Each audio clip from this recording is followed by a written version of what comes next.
I'll be speaking to you about the subject faith and confidence. There's this story in the Bible where Jesus' disciples are riding with him on a ship, and the ship gets into some choppy waters, and suddenly the boat is rocking and it's swaying, and there's this huge storm that comes overhead. And the storm is just ominous. The clouds go dark, and there's these very strong winds, and the type of ship they're in, it looked like the ship may capsize, that is, to tip over or become overwhelmed with all the water that was coming in. And so the disciples are flailing about, just trying to keep the ship afloat. They're bailing water, they're doing everything. And finally, they're like, where's Jesus right now? And Jesus is in the bottom of the boat sleeping. So they go down to the where he is at and say, Jesus, Lord, wake up. We're all about to die. Like, we're literally about to sink. Our boat is going to capsize. And you're down here sleeping. Help us. And so Jesus gets out of his slumber and saunters up to the top of the boat, stands up near the guardrail, and raises his arms in the air and says, "Hush, be silent." And suddenly the wind stops, the clouds clear, and the water stops going crazy.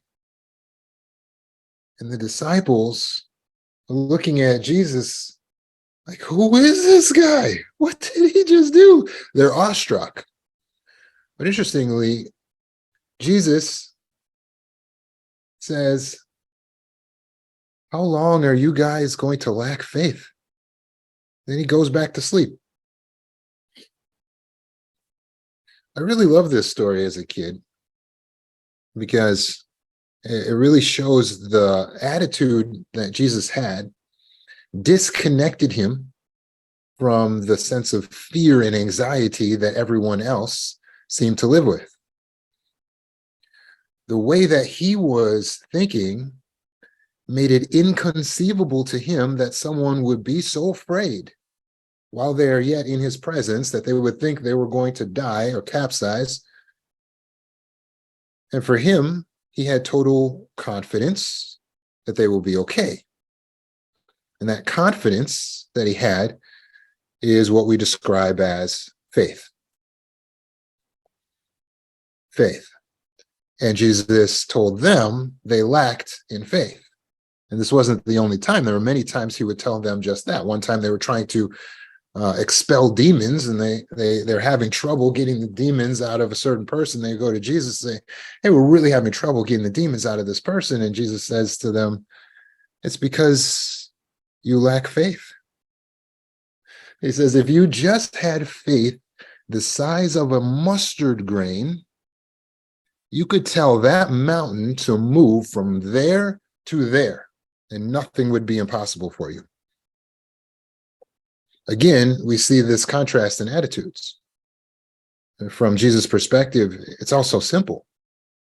You just have to have faith. And the disciples clearly lacked the faith.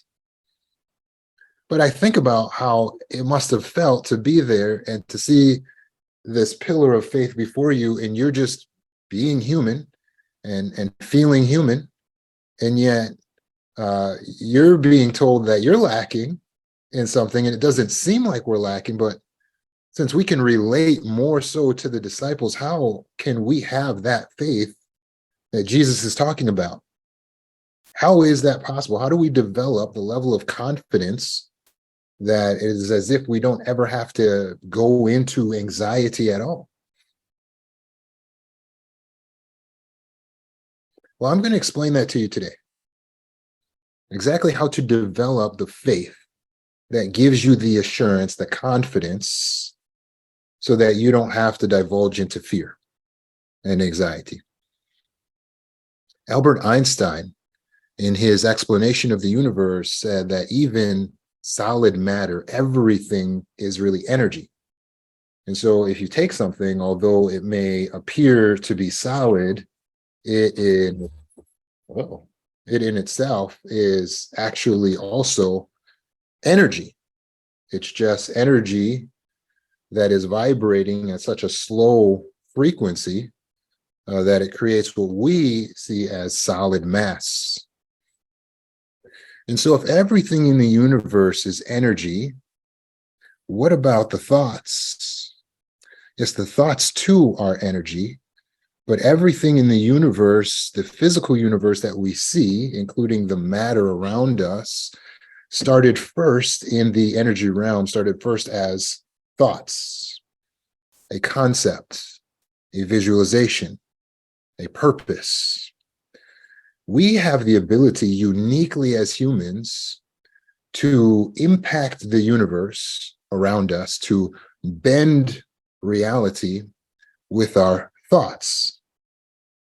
Most of the animals are acting on mere instincts, but we have the ability to go beyond what's for our basic survival and actually dream up something and then bring it into fruition to say, I would like to create a table, or I would like to build a house that goes 3 stories high, even though I don't need it to do that. I would like to write a book or create a song. We can change the universe around us. We all have the ability to do this. Every human has this capability, and that's what makes us special in part as humans. We have the ability to create and to cause change, to make an impact. But how is this done exactly? Well, it starts with the energy of the mind, by you creating a thought, a concept, and then you are able to bring this concept into reality.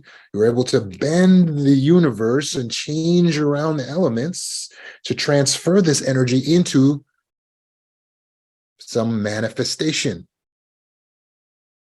So if you want a sandwich, then you have the ability to dream up in your mind, I would like a bologna sandwich.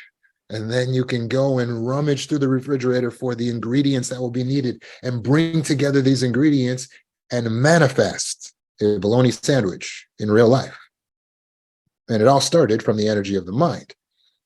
When we think of it as something simple as a sandwich, it doesn't seem like it takes much faith. But what happens when the process by which we have to go through, we will face more resistance, we tend to feel less confident or faithful that we can manifest what it is we have in our mind.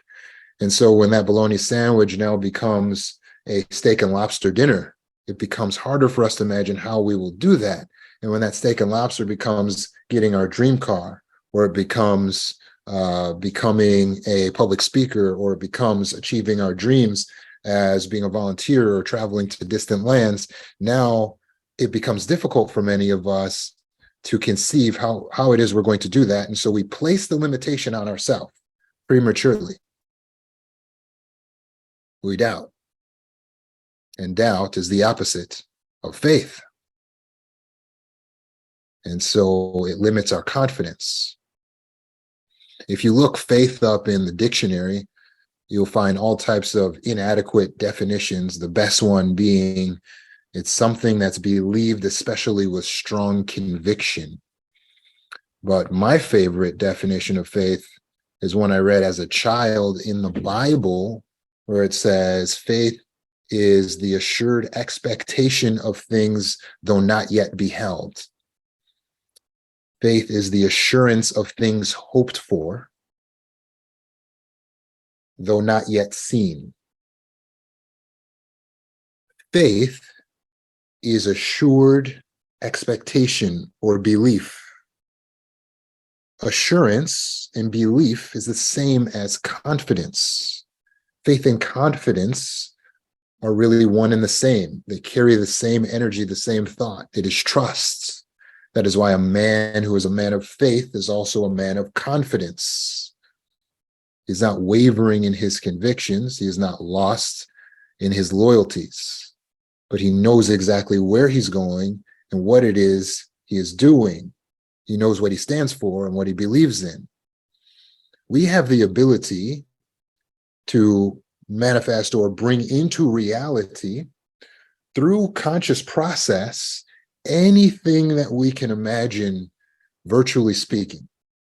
Now, if this is the case, and if we can just by our faith, so to speak, tell a mountain to move from there to there, why is it we doubt so much? And where are we going wrong? And how do we gain the faith that we need in order to be successful? How can we have confidence? Well, again, remember that everything starts in the energy realm with your thoughts. So you first create the visualization for what you want. You have to start there. When you place limitations on the visualization that you create, you are actually just creating the limitations. So many of us believe that we cannot achieve certain dreams or certain wants or have the things that we desire, but it's because we are placing those limitations. It's not because it is actually impossible.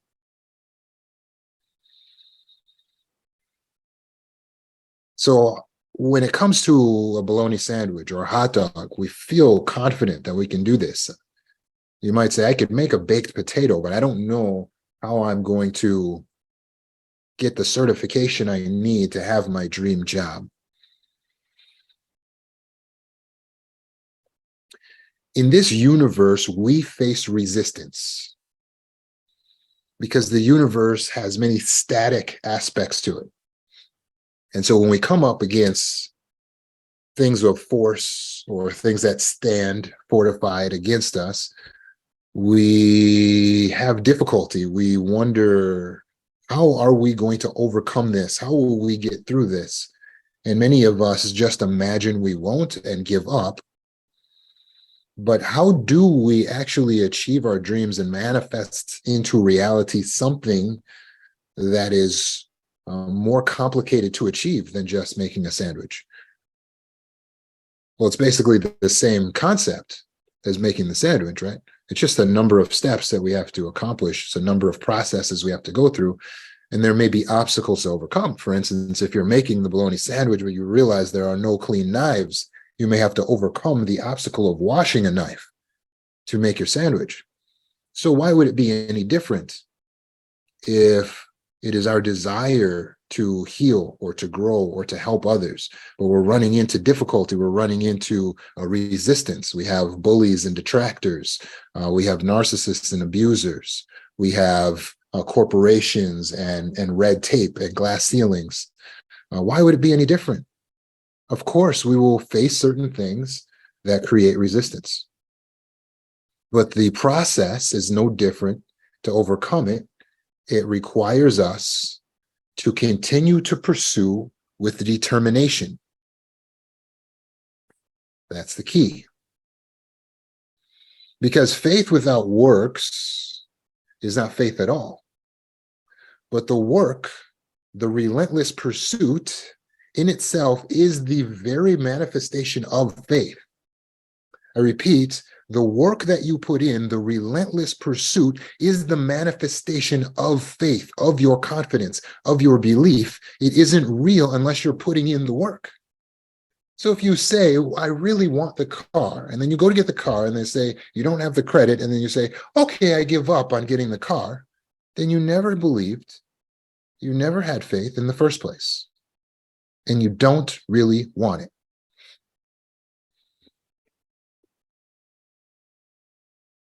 To have faith, we must work with determination. We must continually pursue our target or our goal without relenting.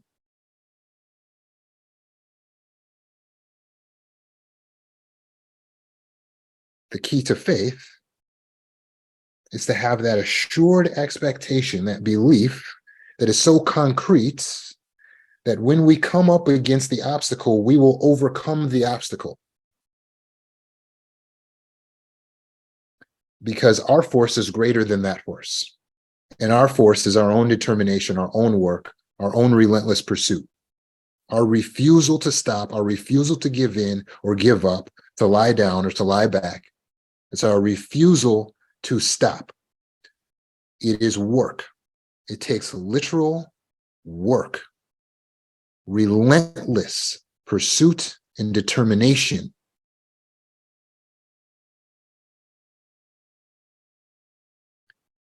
When we find ourselves in constant fear and hypervigilance, often it is because we believe that we will not be able to overcome or handle the obstacles and the trials that will come upon us.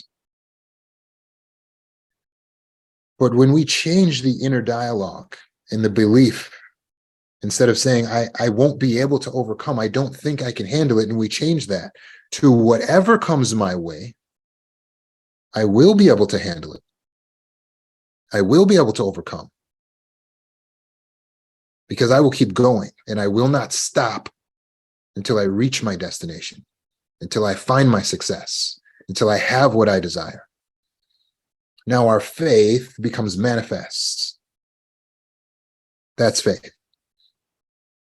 We need to assure the self. I can do it. I am capable. I will not stop. I will have what I desire. Whatever comes my way, I will be able to handle it. I was just talking to 2 healed clients this week. One told me she went through a house fire. Now, this is something that in the past would have naturally dysregulated her. She was forced to evacuate her home without being able to get all of her belongings. This destabilized her living situation. She had to call around, find some place to live. But she said, I was able to get through it, and I don't feel traumatized as a result of what happened. Get this. Her residence had a fire.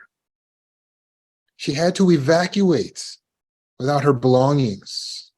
All of her friends are saying, this is a trauma.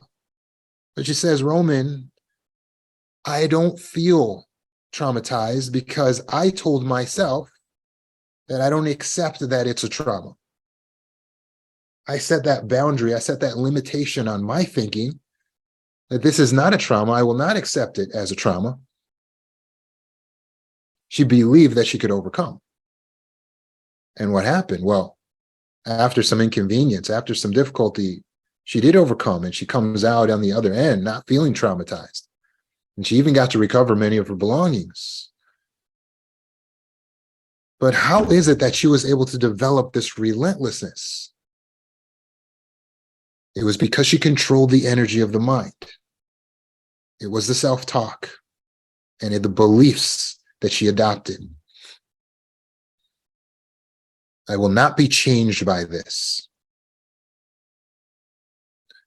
See, what really classifies as a trauma is not whether something big happens or not. It is how it affects us.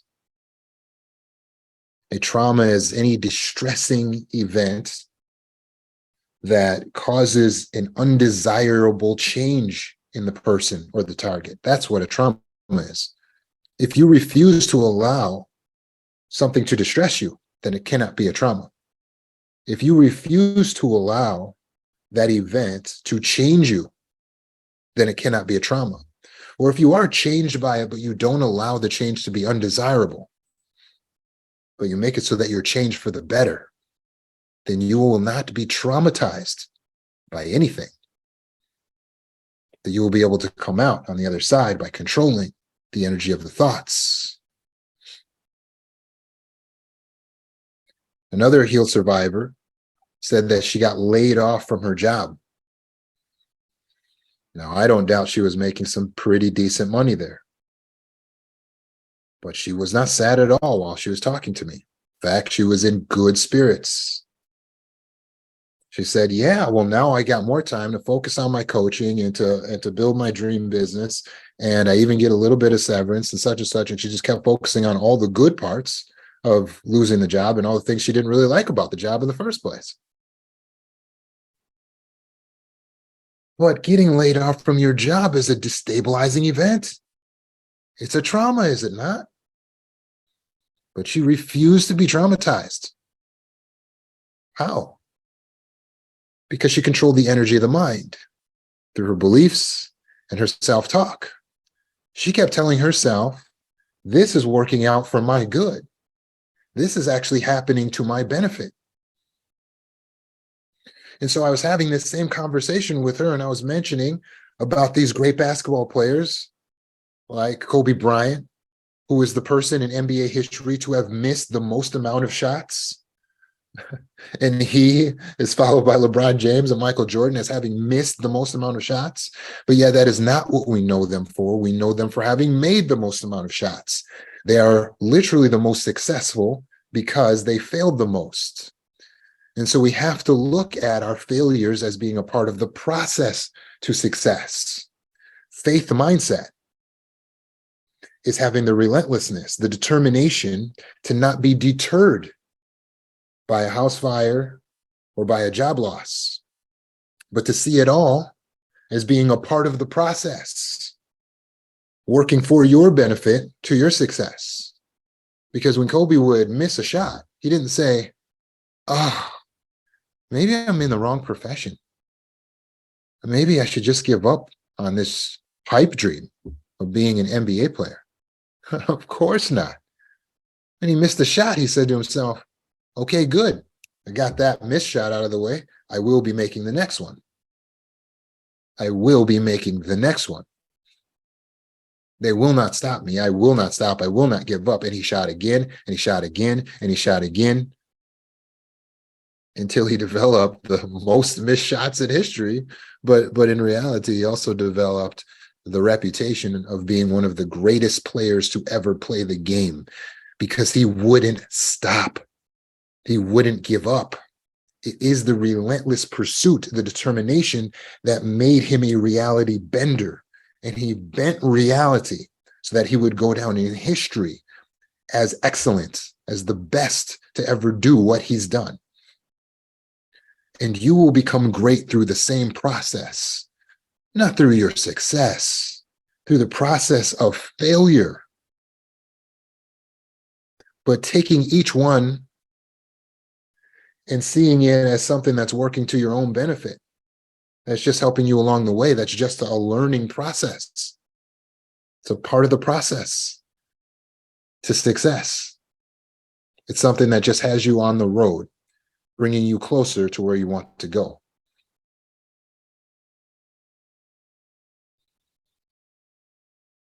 Do you feel like you're getting an understanding of how to have faith? Faith is a choice.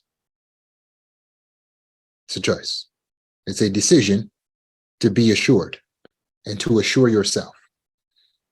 It's a decision to be assured in your expectation or your belief. So make the choice. Make the decision to be faithful, to be confident, to stand firm, to have belief, and to not waver from that belief. Do you want to be a confident person? People said that being in the presence of Nelson Mandela, he would just have this air of confidence. It's like a smile that he would have on his face, even if there was nothing particular to smile about. And people would say they wondered what it was that he knew that they didn't know. But isn't that so true of wise people? Maybe older ones that have experienced things, that are wise, and they can just stay so peaceful, so serene. They can just have this confidence, like a slight smile on their face, despite the fact that there's nothing to be particularly happy about at the moment. Why can they have that confidence like that? What do they know that the rest of us don't know? They know. They have the belief, because of their experience, that whatever comes their way, they will be able to handle it. They will be able to overcome it. And they'll ultimately be able to view it as something that is working to their own favor, to their own benefit. Even the failures are part of the success.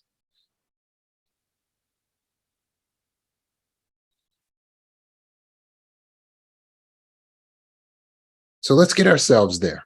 So let's meditate together. You might have a pen or pencil.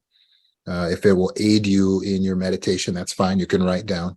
And what you want to do is write down one or two things right now that are working against you having faith, that tend to tear down your faith. Identify one or two things. And if you're working without a pencil, you can just bring them to mind. So you might close your eyes if you're in a safe place to do so, and just call to mind one or two things that make it difficult for you to have faith. It's something that's happening in your past, in your present, in your reality, some way that you're being oppressed or held back and held down, something that's so hard to overcome, something maybe that's embarrassing that's happening to you, a way that you're being mistreated. I just want you to call to mind something that's making it difficult for you to have that confidence. And now let's change our perception by asking a propitious question.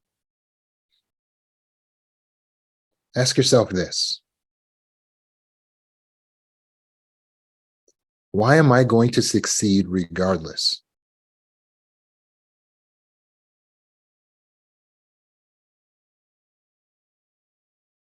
Why am I going to succeed regardless?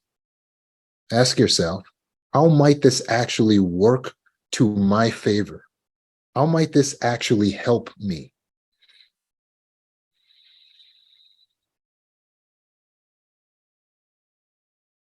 Now repeat that answer back to yourself again. Whatever you came up with as the answer to how this is going to help you and why you're going to succeed regardless, repeat that answer back to yourself again. Reaffirm that in your mind. I want you to capture that. That is the belief. That is the new way of thinking. And this is the basis of your faith. Many people think that faith is believing in something without having a reason. That is wrong. Faith is the assured expectation, meaning there's some type of assurance. It is belief. Beliefs are based on evidence. You take this belief, this way of thinking, this propitious way of thinking, and you look for all of the evidence that supports this. Why is this going to work in my favor? How am I going to overcome as a result? Why is this actually going to help me? Everything that's happening to me, everything that seems to be going wrong. And then you will have confidence. Focus on the evidence that supports the belief. And then you will feel the confidence. Faith is not a feeling or an emotion. It is a decision to focus on the evidence that supports the belief that is going to be to your favor.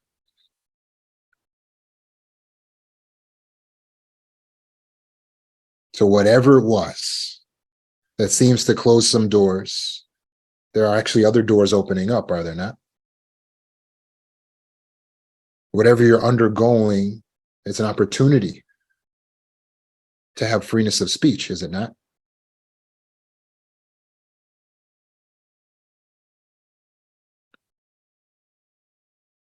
In 2020, Michael Jordan came out with a documentary about his career called The Last Dance. And I found this particular interview in the documentary to be very interesting because he started to cry. But it was what he was talking about that made it confusing as to why it was that he would cry at this moment. And this is what he said. He said, people are going to watch this and they're going to say, he really wasn't a nice guy.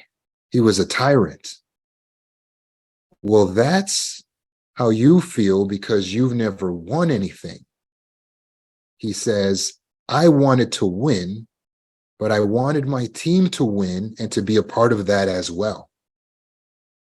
Look, I don't have to do this, he says, talking to the interviewers and the cameras. He says, I don't have to do this. I'm only doing this because it's who I am. And he says, that's the way I played the game. And he begins to tear up. He says, that was my mentality.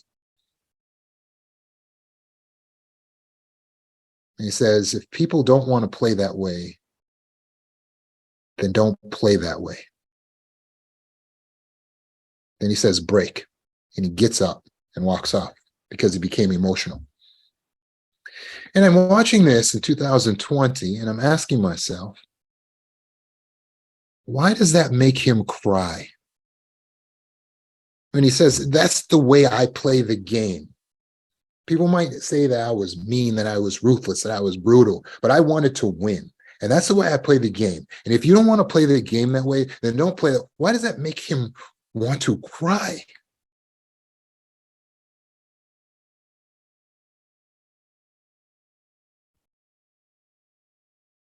It's not a little known fact that Michael Jordan would use anger to fuel his performance, to give him the extra edge he needed so that he would be able to get a leg up on his opponents. In 2022, I made the report about anger that's often used as a secondary emotion to cover a more vulnerable emotion underneath, such as sadness, such as embarrassment, humiliation, vulnerability. We use anger as a bravado. This is what we show the world because we don't want to expose what we're really feeling underneath, which is a more vulnerable emotion.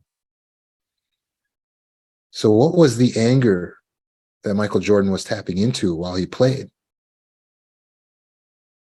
It was actually, as he was showing in this moment, when there's no game to use as an outlet and he's speaking about his determination, it was sadness.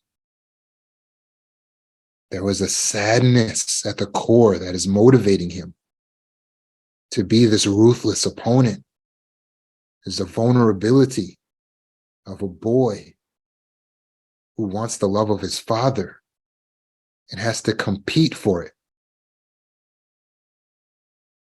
Of a young man trying to prove his worth and have value in this world. It's sadness. He turned his pain into a billion-dollar empire. So then even our childhood trauma can be used to our advantage. We can learn how to convert anger into a slow-burning fuel of determination. And that determination will give us the relentlessness that we deserved, that we need to have the works that will manifest the faith, true faith, that will help us to overcome the obstacles and bend the universe to our will, to our desire, to our objective. We can wear our trauma as a pride, a badge of honor, rather than shame, because we were robbed of a protected childhood, but we overcame. And so if people see us as determined and relentless in the pursuit of making an impact in this world and in the universe around us, they may not understand that's just the way we play the game. And if you don't want to play the game that way, then don't play.